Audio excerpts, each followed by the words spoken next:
Welcome to the Granola Minimalist YouTube channel. I bring you along with me to camp out, enjoy nature, and record this podcast on sustainable living and minimalism from the comfort of my tent somewhere in the woods. Where in the woods am I? Where will I be next? Hi, I'm Chandra, the girl behind the Granola Minimalist, and thank you for tuning in to part 2 of my West Coast Extravaganza Roadtrip. If you haven't already, please check out part 1 where we travel from the Mojave Desert to the Olympic National Forest.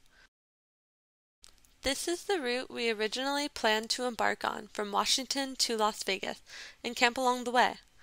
We had campsites booked on the Oregon coast and on a California vineyard, but because of the wildfires we had to head home the way that we came and cancel our campsites. We were able to get a last-minute spot at our favorite Twin Falls campsite that we stayed at on our way up.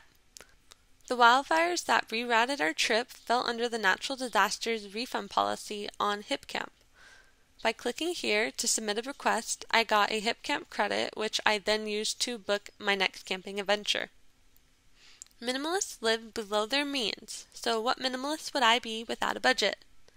I don't have a smartphone, so I can't track spending via online banking, so I prefer to take out cash for gas ahead of time to keep track of that budget that way. And I keep receipts to tally up the food and fun budget. As you can see, I was $100 under budget because of the canceled campsites and using less gas because of that. I'll take under budget than over budget any day. So let's pick up where we left off on my last video. We are here at the top of Mount Eleanor in the Olympic National Forest. You can clearly see all the smoke blanketing the mountain range we are in, and this is just the smoke blowing in from the Oregon wildfires. To my surprise, there was a wildflower meadow near the peak and butterflies flying around. It's now time to make our descent and continue on with the adventure. Before we left Washington, we paid a visit to the private beach I used to live on all those years ago. And last but not least, we took a family visit to the Northwest Trek, a wildlife park I've grown up going to. Usually you would ride a tram through the wildlife park, but they adapted to the COVID pandemic by allowing personal vehicles to drive through the park, guided by tour guides who use the radio to lead the tour. The bison here are in their mating season, so the males are excessively vocal and aggressive.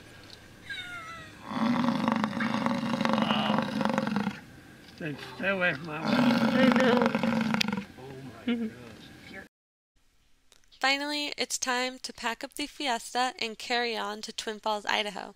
But before we go, I just wanted to say thank you to all the family that made our time in Washington so fun and accommodating. I'm just gonna say it first, sorry for the bug-covered window. Every time I tried to clean it at the gas station, I just made it worse. But anyways, this is the drive through Washington headed south to Oregon. As you can see, the smoke is getting thicker and thicker. It looks dark out, but it's the middle of the day in these time-lapse. Having our trip heavily affected by the wildfires really got me thinking about climate change and the misconceptions about it. Experiencing the effects of increased wildfires firsthand has inspired me to write about why these fires are happening and how we can contribute to reducing the damage done. So we are just making our way on a 10-hour drive from the Seattle area to Twin Falls, Idaho. As you can see, the dense pine trees begin to thin out and disappear as we make our way from eastern Washington to Idaho. On good time, we make it to Twin Falls, Idaho to set up camp and relax after a long day on the road. There was 3 other van campers at the campsite tonight. Jake and I daydreamed of the day we have a camper van. In my first video, I showed you my tent setup for 1 person, but this time it's for 2. I caved in and bought an REI double sleeping pad that was so comfortable, I can't wait to sleep in it again. I made up the bed with layered blankets and even sheets, and I think that is what added to the extra coziness of the tent.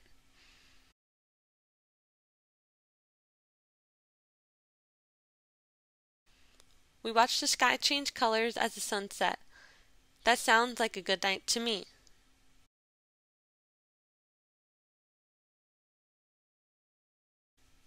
It's now the next day and time for me to record part 2 of my 3-part consumerism series from my blog, thegranolaMinimalist.com. I talk about how the average American creates about 4.5 pounds of trash per day and how we can reduce that. We like to think that out of sight is out of mind, but the reality is that trash is going somewhere. The corresponding podcast is linked to this video, so please check that out to learn with me.